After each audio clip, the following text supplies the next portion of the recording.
up here, At least, just, at least to start out, you got to hold your title until replaced. we'll be live in about 30 seconds here.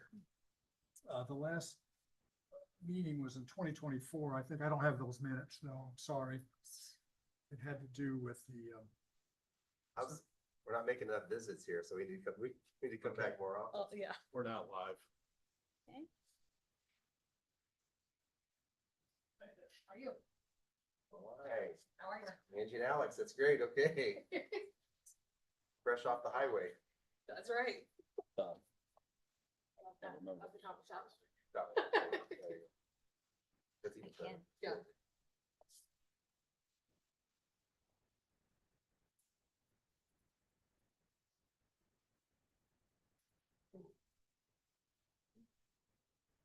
got a few more seconds.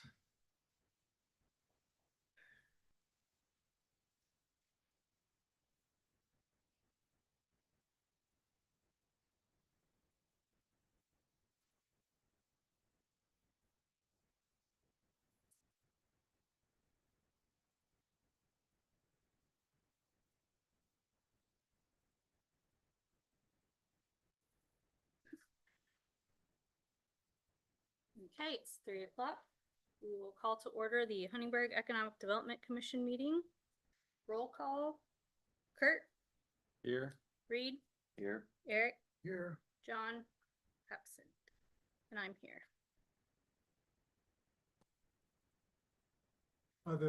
on the agenda, you have minutes of the prior meeting. The last meeting was, I believe, in December or November of 2024. I'm sorry, I don't have those minutes. That was the approval of the, help me here, pardon me? Poplar Ridge project. I don't have those minutes. I apologize for that. But, I think your next item is election of officers for the ensuing year. Yeah. You usually elect a president, a vice president, and a secretary. And you may do that by a slate of officers if you want, or you can do it individually. President, anyone want it? I'd like to nominate Rachel Steckler, retain her position as president of the commission. I'll second that. All in favor? Aye. Okay, opposed? Carries. Vice President, I nominate Reed Sockel to be vice president. My term's coming up though. So is mine. who is, yeah, there are two rolling off, correct? Mhm. Yeah, that's what I would, That's Kurt and you, Reed. Reed. Mhm. so I would nominate John. That works. I think it was John, the previous president to Rachel. I think he was. I think he was, yeah. Thinking that. Step down. Pardon? You got demoted to vice president. Yeah, he's sat out for 2 years and got demoted. Okay, I'll second that motion if everybody's okay with it. for John.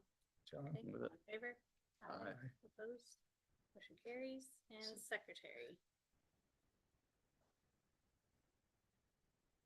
The secretary's position, of course, is to attest to the minutes and to also attest to the signature of the president or vice president, whoever signs documents, essentially a witness. The minutes are generally prepared for them, for that individual to review and sign. I was gonna nominate Eric. I was gonna nominate Kurt. I was gonna nominate Eric. As long as Phil Schneider's around, I'm fine. If he'll remember to bring the minutes with him. Yeah, yeah, sorry. I don't think I was at the last meeting. That's why I don't remember I the don't Poplar remember. Ridge. I think I was Oh, really? gone. I don't think I was here. We have a motion for Eric as secretary. Do we have a second? I'll second. Kurt will second. All in favor? Aye. Aye. Opposed? Motion carries. So if I can proceed then with the matter that's on the agenda today is the request of OFS Brands Holdings finance an economic development project with Huntingburg Economic Development Bonds.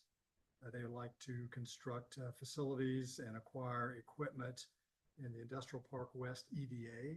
It's at 4600 South, 400 West.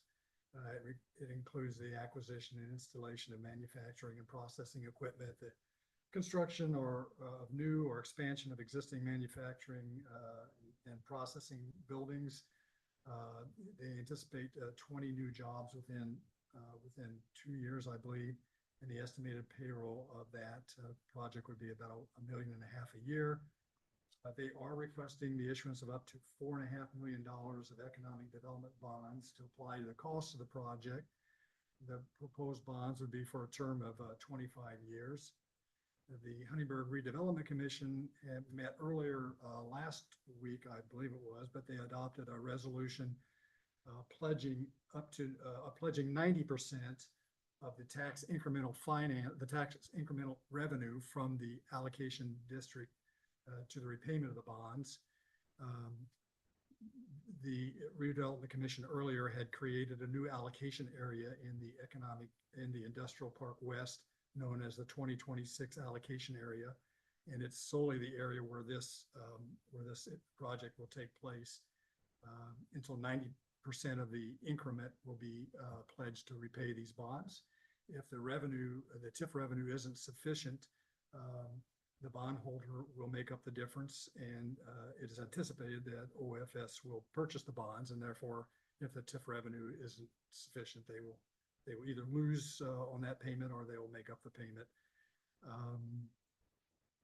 The city is at no risk on these proposed bonds. There's no city money that's going to be pledged toward it. The city is reserving 10% of the TIF revenue to cover expenses associated with administering the TIF district. But that's just kind of a general overview of the project. We have with us today a representative of OFS, Attorney William Kaiser, and also representatives from Crow, who are the financial advisors that have done the economic study determining the amount of TIF revenue, anticipated TIF revenue, and what kind of a bond issue that would support. So maybe Mr. Kaiser would like to give just a explanation of the project, maybe a Sure. description of the project.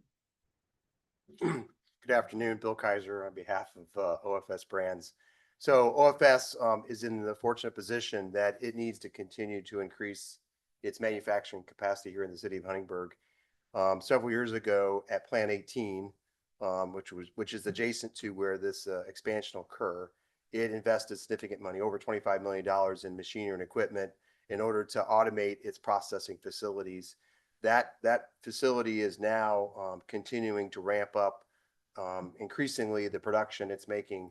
So these two expansions, which is 60,000 square feet and 120,000 square feet, are on the north side of Plant 18, which is right across from the Far Best Foods facility. This will allow it to stage and store more raw material in order to feed that machine in Plant 18, and also to have some assembly of the finished product that comes through Plant 18. The idea that is this will continue to assist OFS Brands to meet the growing demand for the sales it has as it's selling more and more product across the country, right here in DuBois County and in the city of Huntingburg, where it wants to continue to invest and increase its manufacturing capacity.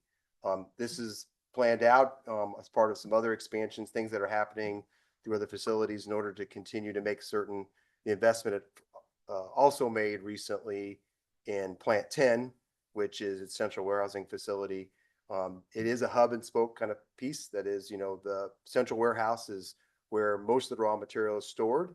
And as raw materials and other parts and pieces and products are needed in its other facilities located through the city of Huntingburg, those parts go out from the north end of that Plant 10, including to Plant 18 and these two expansion facilities. So this is a continuing part of the long-term integration by OFS to continue to make certain its manufacturing footprint in the city of Huntingburg continues to match the changing needs of the product. And one of these things you'll see in Plant 18 is this is more melamine now product versus real wood product.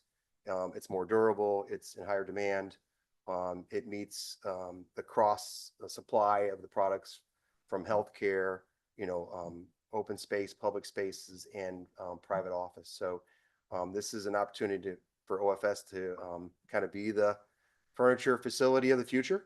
And it's a big step towards their ability to continue to meet the needs, future needs of their customers right here in the city of Huntingburg. And it's estimated that approximately 20 new full-time jobs will be created and That's right. So there is additional jobs that'll be created by this piece. There'll be another 20 that'll be retained for people who will move around in the facilities. So the interesting part of that is even though this is part of its continued automation to make these jobs easier, better, faster, there are additional jobs being created or retained with this expansion. And that will be true for other pieces that OFS is also looking at with respect to increasing the manufacturing footprint and the reinvestment here in the city of Huntingburg. So there are additional jobs, which is a benefit. These are also in some instances more highly skilled jobs. OFS has seen its base pay rate continue to increase, which is now right at $20, starting $20 an hour after your short period of on probation piece of it. So wages continue to increase even as these jobs get more specialized, and the retention is really important. And OFS has worked really hard to retain its employees with respect to the working circumstances, facilities, and benefits to keep these employees who are, OFS has a strong relationship, with its employees and its workforce here in the city of Huntingburg. Happy to answer any questions about the expansion. I would say just roughly numbers, it's about $12 to $14 million in real property improvement, about $2 million in equipment. So primarily this is building and these two large facilities, 60,000, 120,000, and then the equipment mainly is equipment that is being used to store and prepare the raw materials coming out of the smaller of the buildings and feeding that into the existing Plant 18 facility, which was also previously expanded upon earlier on its north end in order to accommodate the throughput, which is increasing because the idea is that as time moves forward, this machinery this large piece of machinery they call Batch 1, which came in, was constructed in Germany and then reinstalled as this facility, will continue to increase its output as product demand continues to increase. Bill, the location of that facility, is it, they were building a new plant right at the intersection of, I guess that was then West 19th Street and whatever that north-south road is there. Is this part of that? Yeah, well, yes. I mean, so I say two things. They also want to expand across the street. So they're gonna be going on the north side of what would be 19th Street? No, well, this is all just north of the railroad tracks. Right. Yeah. So there is yes, that's. They have, I don't know if that plant's completed or not, but I know it's been under construction for, I don't know, Yeah. maybe the last year or Yeah. so, 6 months. Pardon? it's actually two buildings. that Yes. are fairly new. Yeah, so I think so it's back in 23, I think it was 23 that the Plan 18 got reorganized and in preparation for this expensive piece of machinery. Because the railroad tracks, they had to re-put piers and redo the whole facility to make certain that it didn't move when the train came through. So they spent a lot of money in preparing that. And then they also had to have dust collection systems, which went on the east side of the building. So they spent, besides the approximate $25 million for the equipment, there were several more $1 million just to prepare that plant. And then they also had the existing facilities, they moved and operated them while they were bringing the Batch 1 facility up, which took about 2 years, well, actually 3 years by the time the equipment they planned for the equipment because they had to put a significant down payment, I think $5 million in order to get the equipment built. And then as it was being built, is being brought over, then installed, then tested to that. So once that facility got up and running, it was determined that, hey, look, we needed some additional space on the north side. And then I think having invested that money, they said, in order to really make this facility operate and as their sales are growing, we need to build these two additional facilities, 60,000 square feet, which will be primarily the raw material preparation storage to go through the facility, and then the 120,000, which will be more assembly. So what happens in this facility is really it takes this raw material runs all the way through the whole U shape and comes back out and gets stacked up on a skid, which is all the parts and pieces, components, edged, laminated, and that then gets sent over to a facility to be assembled into a podium, a chair, a desk, whatever that furniture is. The idea that will still happen depending on the type of product running through, but the expectation is that also may just go to the very north end of this 120,000, be assembled. So it could roll through a conveyor after being assembled instead of putting on a truck and transshipped to another facility, some of which will still happen, to make the production more efficient and continue to help meet the future production needs. The 25-year bond term, is that correct? So TIFs are allowed for a 25-year Okay. piece of it. So when the TIF runs through, it can't go more than 25 years. But and Angie and Crow can talk about that a little bit. But so the other thing is that the Industrial West TIF district expired. Was always what? It expired, Expired, okay. just recently expired. So it got reset for 25 years. So OFS's timing in that sense is good, in the sense that, this bond issuance will happen just as this allocation area is being reset.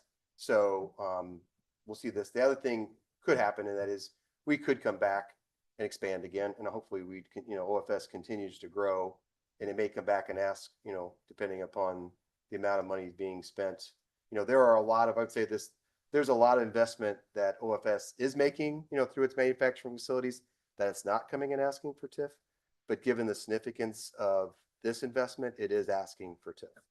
So then all the tax revenue off this project or off this property will go to pay the bonds. 90%. 90%? Yeah. What happens at the end of the payment of the bonds then? Then it then starts paying the tax. So the So tax it's revenue. paying the tax, and then the tax gets rebated back to pay the bond. Yeah. Right, so after the bonds are paid off, then the tax revenue falls back into the city coffers? Is It that- it falls back as part of the allocation area. Yeah. or- Yeah. I'm sorry. Maybe Angie ought to, yeah. I'm sorry. I don't mean to get We'll ahead. we'll let the financial expert talk about that. Thank Let me you. jump in. Hi, Yes. hi, all. Angie Stino with Crow. So the first 25 years, the tax revenues, the tax payments that are paid by OFS will get set aside in the allocation fund. 90% of those will be used to pay the debt service. Right. OFS is the owner of the bonds, so they will pay their taxes and they will get those 90% of those taxes back, part of the debt. Okay. At year 25, when the TIF expires, by statute, you're limited 25-year new life. So it can't go longer than 25 years.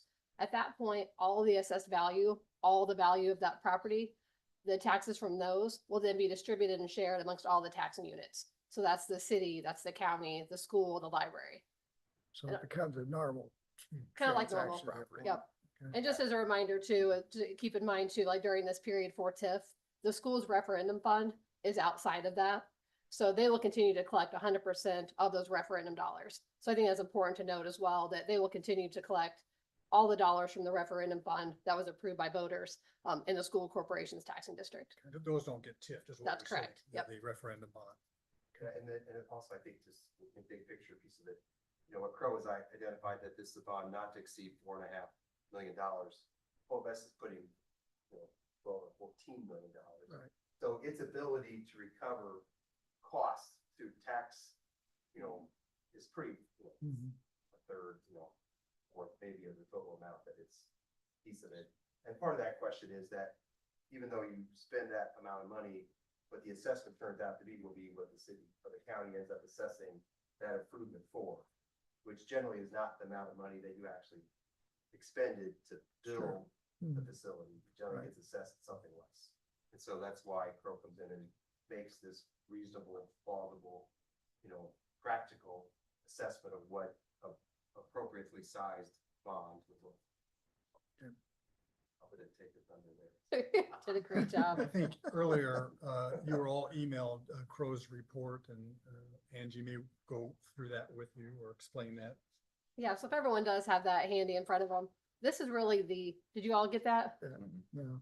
Oh, I thought that was all emailed to. You have a copy, Bill, you can share. Let me just talk and I'll make some Yeah. copies.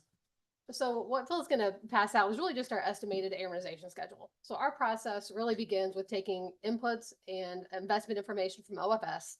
In this case, there are two phases. So the first phase is the expansion and the personal property piece. And based on the timing that OFS has provided, we would expect the tax revenues for that first piece to come into play next year. So pay 27, the June 30, 27 and December 30, 2027 will be the first time we see TIF revenues from this investment. The second phase is the second building, and that's expected to occur on the second year. So when we're sizing our bonds, you'll see sometimes revenue shift. And we're really sizing that 25 years based on what that estimated 90% of those tax revenues are. Additional piece with amortization schedules, when we are putting them together, anytime there's personal property involved, it always looks a little bit different. So it may not be a flat 200,000 every single year. And that's because personal property depreciates based on the type of property it is, that fluctuates. So we always look at what we estimate for the total real property, which is your buildings, your improvements, plus the personal. And then that then becomes our revenue constraint. And then we size the bonds based on, hey, if this is how much we're going to get, how much debt can I afford? How much does this pay this bucket? And that's really what our process is as we get started. And then we produce the amortization schedule, which Bill will pass out. But right now we're looking at about $3.9 million bond issue. This is just estimated. We'll update this again before we close, but it will not exceed 4.5 million. It won't be more than 90% of the estimated TIF revenues that the project's going to generate. So when you project the tax rate, do you use the current rate over the full term of the bonds? We do. There's definitely shifts in tax rate, and we know that. With this being a Always, commercial, always it goes up. with this being a commercial property, we know the cap is $3 because that's a $3 circuit breaker So cap. that- So we keep it at its current rate and project that forward and just hold that. We don't assume any other growth as well and any improvements. I think what's important to know in looking at that is, again, as has been mentioned, that Bill mentioned, is that the company's buying the bonds. So say something happens and, oh gosh, assessor, we assess this lower than what you projected. We're not going to get the 224,000 a year that you said we're going to get. OFS is still only going to get up to 90% of those taxes. The city will never have any more risk or any more additional money outside of what 90% of the taxes are going to be generated. They will always retain that 10% for their purposes.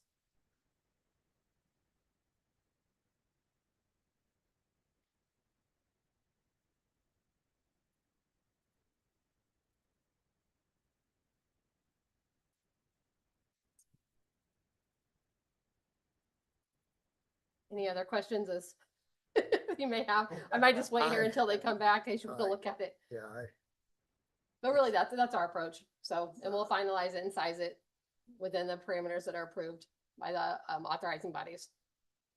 it's amazing that the development and the growth that the company's had for the last 10, 15 years. Yeah, the CapEx budget that OFS has been spending, last year, this year, and expects to expand for next year, in order to revamp its manufacturing base. The other thing is that, OFS, part of this, remodeling, so to speak, or remaking, restructuring, it's also going to allow it previously did this to allow it to bring its cheer manufacturing facility in Park back to the city of Huntingburg and Park down to Litchfield. But also what will happen now, which is already happening, particularly as product start blending, that it will be able to take some of its production out of North Carolina, Archdale, and bring that back to the city of Huntingburg. Because what will happen is, instead of having either contract manufacturer or its facilities down there manufacture, they'll be able to do it easier, cheaper, faster here, better control. But previously there was just didn't have enough production. So, and then now the efficiency of this machine, as they continue to learn and understand, not only its capabilities to do this work, but the ability to change and shift, running different products through, then shifting different products through. And then now having the central warehouse facility, which I talked about the north side of Plant 10, which is where all the parts and pieces are. If you look in, it's like, Raiders of the Lost Ark, you got these high bay pieces of it. But the back side, the south side, which is where all the finished product now centralized goes out the door. Yeah. And then right across the street is, Skyline Diesel Logistics, which are all the trucks and trailers. Yeah. So the efficiency of which that is happening is increasing, which, continues to make them able to, chase additional sales and grow, which has been pretty quick. You wonder what impact robotics will have on the labor need down the road, if that's going to. Yeah, well, I always say this, but I tell my people that AI is a tool, AI doesn't replace it, but, robotics should make the job easier. And I think, certainly, this batch one facility is making both the job easier because there's less handling of the equipment and the product, but it also is making it more efficient because of the cuts those robots make to save not only on raw materials, but also on, the upholstered parts of it, of the pieces. So, which continues to make the job easier. So I think that hopefully that's the way things happen is that, but there are, even with this facility, there are jobs being created as they're continuing to expand. I know now that you all have the financing scenario in front of you. I don't know if there's any questions, but you can see on the first page is really just the source and uses of what is the maximum par amount that we've calculated. All of our assumptions are found in the footnotes. The second page brings in the amortization schedule. So you'll see that's just your principal and interest. And then on the third page is really the bond solution. And that's where it shows that we've calculated 90% of the TIF revenues, which is in that column called revenue constraint. And you can see how it varies over year. And that again is due to the timing of when the real property is coming on, but more importantly, the personal property. And the assumption that there will be, once it depreciates fully, there would be a reinvestment because that personal property would still be needed by the company. So that's why you see it kind of wave over time. And then just the excess within the 90%.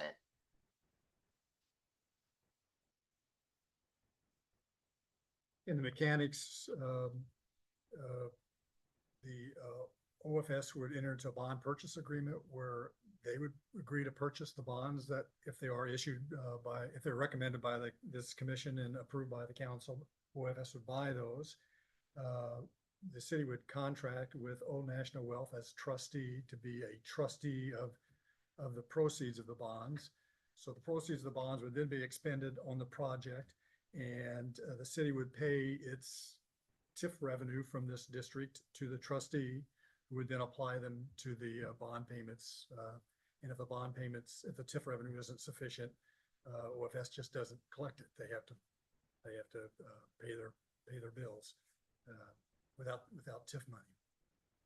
I think the other thing that's important is that OFS also signed engagement letters. So with respect to the costs of issuance of this bond, OFS picks all those costs up, in connection so that the city's not out of pocket for attorney's fees or financial advisor fees or those pieces. Those costs, all come out of the proceeds of the bond, but in this instance, they'll come out of what OFS will end up paying. That is correct. City's at no cost here and no risk either.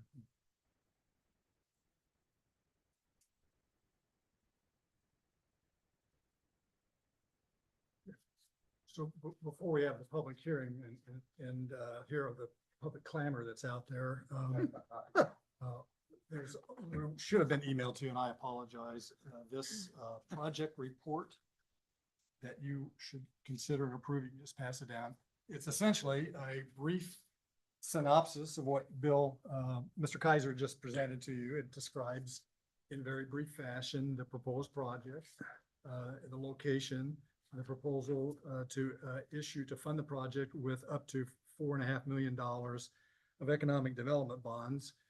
As we've seen, Crow has indicated that it's going to be more likely $3.9 million based upon the TIF revenue available. That no public facilities other than the project will be funded with the proceeds of the bonds, and that the estimated project will result in 20 new full-time jobs and a payroll of about $1.5 million a year. And that is essentially the project report that this board needs to consider approving.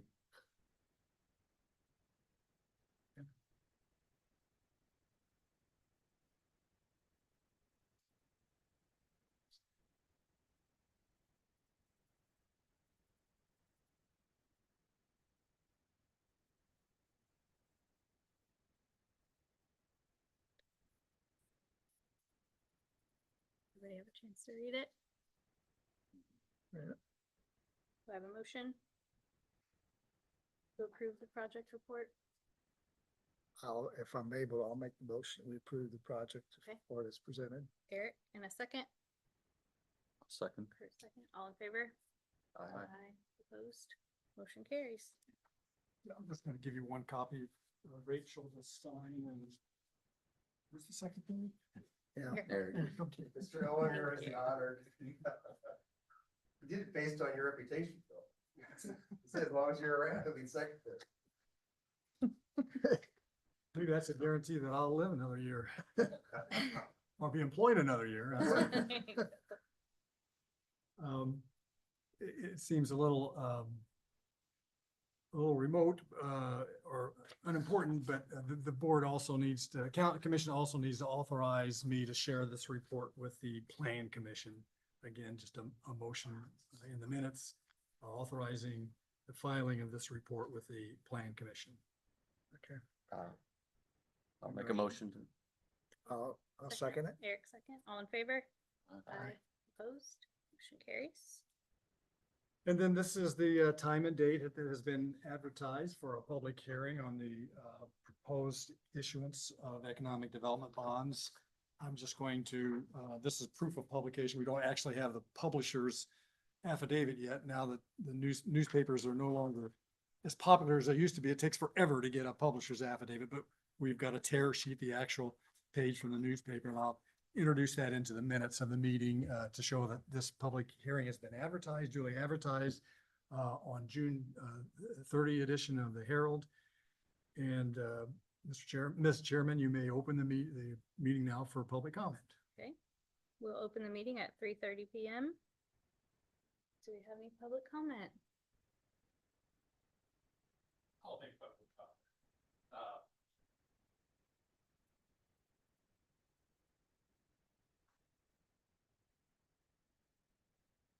Just, E.L. Elkins, Mayor, we've been very happy with our relationship with OFS, and during this time, some people look at this and say, well, it's just 20 jobs, but it's a long-term commitment to keep jobs in this community. We're very appreciative of their continued investment in Huntingburg, because they could invest elsewhere. But right now, as the salaries continue to increase at OFS, the quality of the jobs are getting better. So I just encourage you to move forward. That's all I have. Thank you.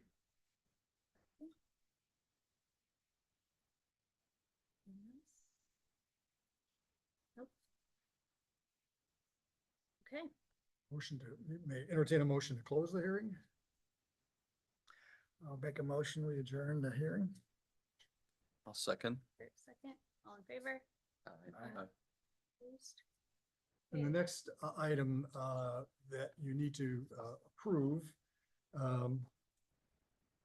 would be what are known as the financing documents. The financing documents consist of a financing and covenant agreement between the city and OFS, a bond purchase agreement between the city and OFS, a trust indenture between the city, OFS, and Old National Wealth Management, the trustee, and finally, a proposed bond ordinance that the Common Council will consider at its next meeting for adoption. The finance and covenant agreement, the very first document I referred to is an agreement between the city and OFS where the city agrees and covenants to issue its taxable economic development bonds, the proceeds of which will be made available to OFS for the project. And OFS covenants and agrees to use the proceeds of the bonds on the project. And then there's a bond purchase agreement with OFS and the city of Huntingburg and Old National Wealth, where they agree to purchase the bonds and repay the bonds according to the bond schedule. And then there is a trust indenture between Old National Wealth, the city of Huntingburg, and OFS, where the city agrees to collect the TIF revenue to disperse it to Old National Wealth. Old National Wealth will then use it to pay the bondholder, and the bondholder can then use it to retire its debt. And then there's the bond ordinance, which actually authorizes, the council would authorize the issuance of these bonds. So these documents are here if you want to read through them, or I could read them. I stutter when I read, but I could read them verbatim if you want me to. So the next action item would be to approve the financing documents. And by the way, they are fairly standard set of documents prepared by bond counsel, Ice Miller of Indianapolis, You're suggesting, specifically for this project. you're suggesting we don't need to read them. I would never suggest you don't read what you're gonna approve. Never would suggest. Well, it sounded like you were leading that way. Well, interpret it how you will. How many pages is it? I don't know. Some of them, I noticed are just copied on double sides, so that's a lot of pages. Yeah. We have a motion to approve the financing documents. I'll make a motion. Reed, a second. I'll second it. Kurt, all in favor? I- Aye. Opposed? Motion carries. Again, I don't know why, but the process requires the secretary to initial in front of each of these. So you're just initialing that. these are the Anywhere, documents anywhere on here? He made no motion, but You- he's got you his can initial signature all upper over right it. hand. Right hand corner, okay. Hey, I'm just following instructions. Front and back, Phil? No, just the top of Just the each, top? the top of each document. Okay, all right, got you.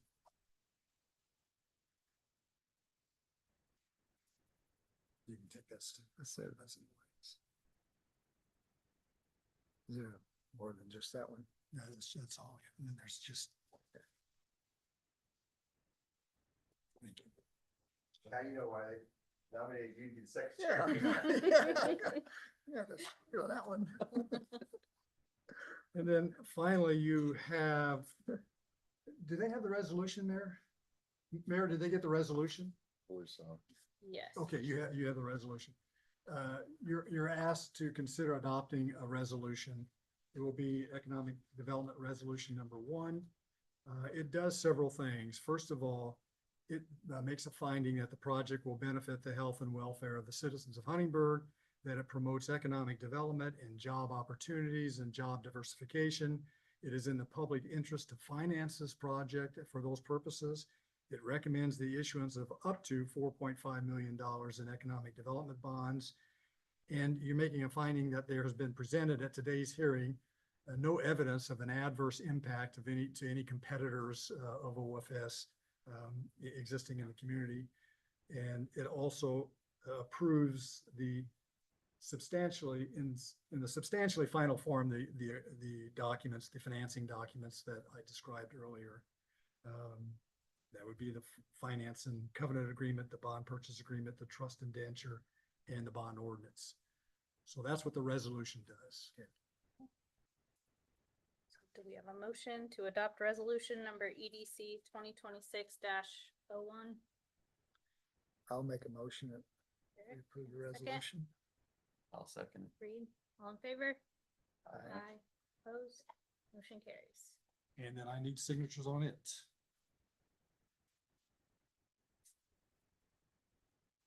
I'll just put the signature, whoops.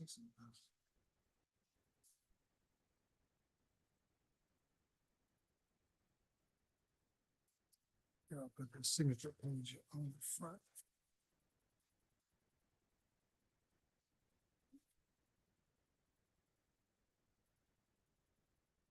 And that's all on your agenda, but you're open to any other business, I assume. Anybody have anything else?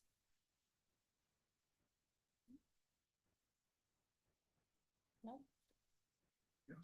Motion to adjourn? I'll make a motion to adjourn. Kurt, and a second. I'll go ahead and second it. All in favor? Aye.